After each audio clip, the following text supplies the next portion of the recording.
Hi guys, Lindsay here with Storybook Family Farm. So today Tracy and I decided to make a day trip and go to the flea market. It's about an hour from here, so if you're familiar with this area, we went to Hartville Flea Market today to try to see if they had any good deals on squash and also to get some apples and just to browse around in general. So we did get a few good deals. I got a camouflage jacket. It's like not necessarily like a wintertime jacket, but it's definitely designed for hunting.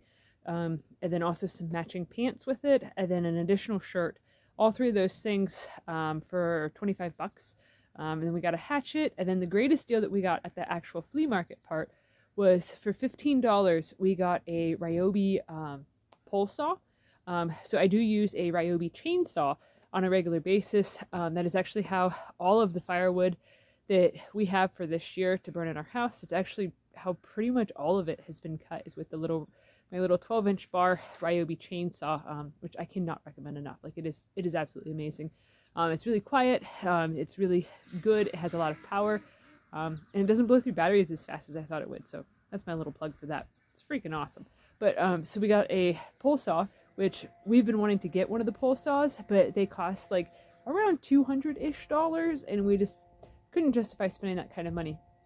So today while we were browsing around, I had noticed somebody was selling one, and I was like, I don't know, like, it doesn't have a price tag on it, and I don't know if it's gonna work. Like, maybe we should just, hope for the best and, try our chances at it and stuff. So I asked the guy how much he wanted, and he's like, I'll do 15 on it. And I was like, well, I don't know if it's gonna work. He's like, oh no, I got a battery, I can make sure it works. So I was like, all right, like, now's the time we signed out. So yeah, it worked.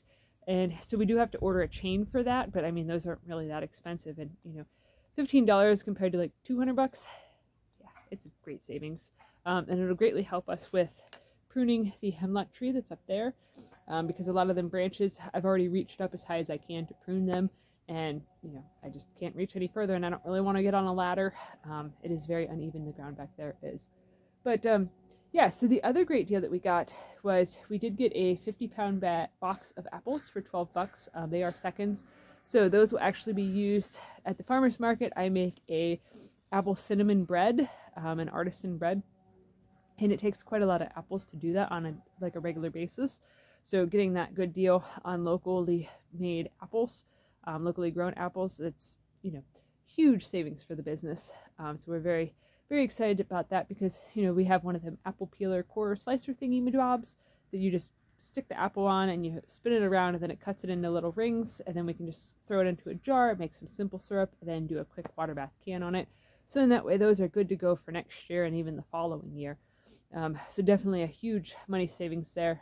In previous years, we have made a lot of applesauce, so we don't have to make any this year because we still have quite a good amount of applesauce on the shelf. So it's always nice to have that to fall back on. But the biggest deal that we got, okay, I accidentally forgot to turn at my one turn. So I was like, okay, well, I guess we're going to go to another small town, which is, I was like, well, we can stop by the little produce place there and, just browse, check it out, see what all they got going on, because our former neighbor from when we did live in town had let me know that they had butternut squash on sale for 99 cents a piece, and that is a fantastic deal. So I was like, well, we'll just go, we'll get some squashes, and we'll check out to see what else they got on sale, because we haven't, been there in a while. So when we got there, we noticed outside they had a big display of all of their fall mix squashes and pumpkins and that, and they normally are like $7.99 or $8.99 a squash, and today they were on sale for $2.99 a squash. Back in 2020, we got them on sale for 99 cents a piece. That's how we discovered that a lot of these fall mix squashes are actually quite delicious. So we grabbed some of the squashes that we had been able to identify through looking at like the Baker Creek seed catalog and through different seed catalogs before.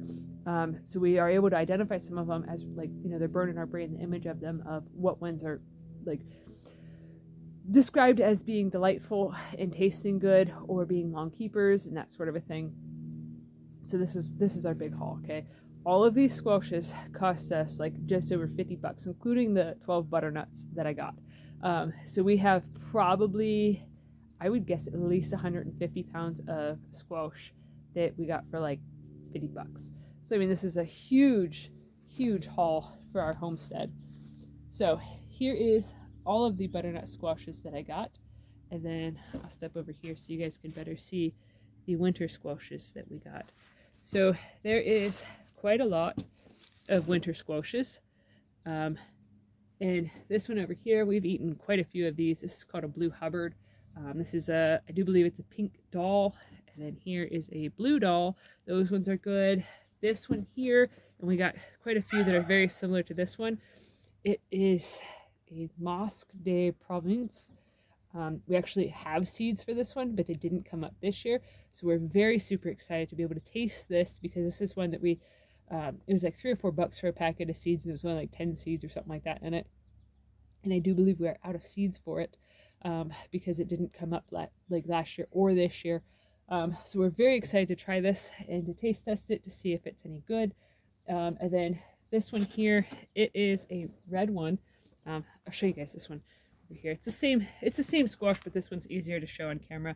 This one here, it's a French name. Don't ask me to pronounce it. Like, even though I took French and Spanish in high school, the French class was more on, there was more a higher focus on writing and reading, not speaking French. So if it was a Spanish name, I'd totally be able to get it, but it's not. But so this here is a old French variety. It's an heirloom. So yeah, we'll just call it Red Frenchie, because I can't even try to pronunciate it. But so Baker Creek does sell these seeds for this one here. So if you guys were interested in that, you could just go on their website and look for this picture of a red looking squash. I do know that it said that it translated in English to like red squash from Paris area or something like that. But yeah, so we are very super excited about all of these squashes. So this Blue Hubbard here is probably actually going to go to Thanksgiving dinner with us as a squash that we take, because we've eaten probably a dozen Blue Hubbard squashes. They're really, really good. So yeah, we're pretty jazzed about this. And the backup plan for if we don't like any of these squashes, which they will all keep in the basement, you know, through the majority of winter. That's the great thing about winter squashes. That's why they're called winter squashes, is because they will keep for most of winter, with kept in the proper conditions. But yeah, so our backup plan for if any of these squashes taste terrible, because we've had that happen in the past, is to feed them to the animals. Like the goats, the chickens, the turkeys, they all absolutely adore squashes and gourds and anything similar to that. So that's always our good backup plan is, you know, even if we think it's disgusting, they'll go crazy for it and they'll be super happy and super stoked. Then it cuts down on our feed bill. So I definitely think that it's a great $50 well spent, because we have like this one here, this squash here, it's not super huge. You know, it's pretty big, but it's probably close to 20 pounds. So most of these squashes that we got are in the 15 to 25 pound range. Not the butternut, but yeah, so I mean, that's quite a lot of squash, because I do think we got 13 of them, maybe 14, I'm not sure. But yeah, so we're pretty stoked, and we're probably going to go another day this week to go pick up some more squashes. But our little car was completely full. Like, you could tell that it was struggling to get us home, because there was so much weight in the back of it, between the squashes and the flea market finds. But anyways, if you guys are enjoying this content, please give this video a thumbs up, share it with your friends on social media, and if you haven't already, please subscribe to help us grow. We'd greatly appreciate it. All right, thanks for watching. Have a good one, guys.